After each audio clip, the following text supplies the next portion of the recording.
and thank you for joining us tonight for KREM 2 News 10 at 10, where we give you more news in less time. I'm Cody Proctor. Drive-by shooting suspects led police on a dangerous chase through North Spokane before ending on Hamilton near the Gonzaga campus. Spokane police say the suspects were trying to get away from a man they stole from. Tonight, KREM 2's Kyle Simchuk reports. We counted about 17 cops come flying by. Then we noticed that they were starting to block off the bridge. Spokane police in hot pursuit of this car Friday. Officers used a pit maneuver to stop it near Hamilton and Springfield. Inside, they found a woman with a serious head wound. Police detained the other 3 men in the car with her. During the course of removing the subjects from the car, it was determined that a female passenger had a serious head wound, possibly shot. We have not determined that yet as to where it happened. Spokane police say a man told officers he found his stolen tools listed for sale on Facebook and hatched a plan this afternoon to get them back. During this meeting on trying to recover his property, some sort of altercation took place. The suspect car left. He began following them. Police say as the man chased the suspects, they began shooting. The man wasn't injured. However, a woman riding in the suspect's car was. The guy we have detained is saying she's shot in the head. Police say the man who confronted the group is cooperating with the investigation, and they do not believe he fired any shots at the suspects. Police recovered a handgun on the walking path of this bridge on Trent and believe the suspects may have thrown it out as officers chased them. Major crimes detectives spent several hours at the scene collecting evidence. Hamilton reopened minutes after the suspect's car was towed away. In Spokane, Kyle Simchuk, KREM 2 News. During this hour tonight, the Spokane County Sheriff's Office asking for help in finding a man suspected of attempted rape and kidnapping. Deputies say a man reportedly threatened a 17-year-old girl with a gun near Northwood and Cooley Height Road. They say the man tried to sexually assault her but was interrupted by 2 passing cars. Deputies say the man stole this 2008 Chevrolet Trailblazer but crashed it in the same area.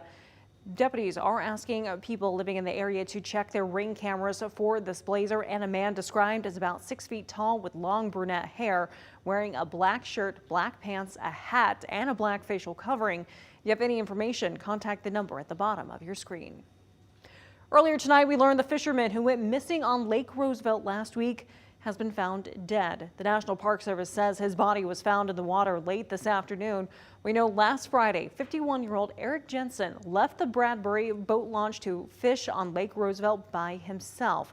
After an SOS signal, his empty boat was recovered the next day. Both law enforcement agencies and friends of Jensen took part in the search. Well, let's take a break away from the headlines right now to get a look at our weekend forecast with meteorologist Michelle Boss tonight. We got that sunshine today, Michelle. But what about this weekend? Kind of a half and half weekend. 50-50 is what I called it. We are going to see sunshine tomorrow. It's going to be kind of a chilly start, though, with the snow on the ground, cold air in place. We'll see temperatures once again starting off in the teens. But if we take a look at satellite and radar, nothing to worry about weather-wise. Just mostly sunny skies for most of the day tomorrow. Temperature-wise, again, it's going to be kind of chilly. We're at 24 right now. We do expect to be down to the teens again overnight. 23 in Deer Park, 26 in Moses Lake, and pretty cold out there in Deer Park. 23 degrees, mid-20s across the Palouse. Here's a look at the short-term forecast. We'll see a continuation of clear skies and light winds tonight, and then mostly sunny skies expected for tomorrow. Highs will be in the upper 30s, but we do have some rain and snow on the way. Light amounts of snow for Sunday, highs in the upper 30s. Well, in Olympia now, Washington legislators look to change state law based on a string of vandalism that plagued Spokane last fall. A proposed expansion of current law would change the definition of a hate crime to include defacement of public property. Now, this all stems from this vandalism of Pride crosswalks back in September and October. State Senator Andy Billig from Spokane's behind this bill. Spokane City Councilor Paul Dillon says hate crimes increased nationwide and in eastern Washington. This bill gives us a much needed tool and helps us aspire to live to our city motto, which is in Spokane, we all belong. The bill passed the state Senate early this month. It's now set for review in House committee this next Tuesday. Washington State Governor Jay Inslee says he's open to approving a limit on rent increases. He also wants to see what legislators come up with first. On Tuesday, the State House passed a measure to limit rent increases to 7% every 12 months. I don't know if that's the right number or the right approach, so I've got to look at the specifics. But in general, I think some marginal way to restrain the rate of change is not something we should rule out.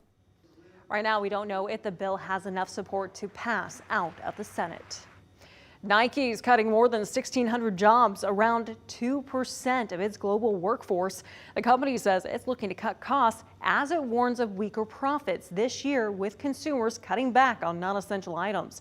According to a letter sent to employees, the first round of layoffs start as early as today and go through next week. Nike, which is based in Beaverton, Oregon, is one of the Northwest's largest employers, with more than 15,000 workers in Portland and Southwest Washington. Well, time right now to check out Nightbeat for a quick look at the day's top stories. Donald Trump and his companies have been ordered to pay more than $350 million in penalties for his civil fraud trial. With interest, that will cost him upwards of $450 million. Trump's also banned from running businesses in New York for 3 years. Trump, his adult sons, and his company were found liable of defrauding banks and insurance companies by inflating the value of Trump's assets. His attorney said he plans to appeal the decision. Kansas City prosecutors are moving ahead with charges in the mass shooting at the Chiefs Super Bowl parade. 2 juveniles now face gun-related and resisting arrest charges following that lethal shooting at the parade Wednesday in Kansas City. A statement from Jackson County Family Court says additional charges are anticipated as the investigation moves forward. More than 20 people were hurt in the shooting, and a local radio personality was also killed. CBS News spoke with her brother and sister. There's an initial shock, and it feels like a bad dream. She was just really happy to be there. We did not expect the day to end like this. The victim's adult son was also shot, but he's expected to survive. Half the victims are under the age of 16, the youngest only 8 years old. But today, officials at Children's Mercy Hospital say out of the 11 patients they received, only 1 remains in the hospital. Meanwhile, Russian state television is reporting that opposition leader Alexei Navalny died in prison. The 47-year-old was a critic of Russian President Vladimir Putin and his allies. CBS reports U.S. officials are saying the death is suspicious. Russia says he died after taking a walk at the prison where he's been detained on extremism charges. He appeared at court the day before his death and appeared to be in good health. Now, this all comes a month before Russia's presidential election. Putin is almost guaranteed to win another 6-year term. And that was your Nightbeat. To learn more about any of these stories, just head to our website, KREM.com. New tonight, the Joint Appropriations Finance Committee voted to give more than $11 million to fight quagga mussels in Idaho. The invasive species was found last September in the Snake River near Twin Falls. Crews spent weeks working to rid the area of the species, which can reproduce quickly. The money includes funding for 2 full-time positions, which some members took issue with. I don't think we can back up. This has huge implications to the state and could cost millions of dollars. 2 FTP is hardly enough to worry about to give the Department of Ag the necessary help they need to move forward with this issue. The committee voted 17-3 to approve the funds. That money will come from the 2025 budget from the Department of Agriculture. And that was your KREM 2 News 10 at 10, where you get more news in less time.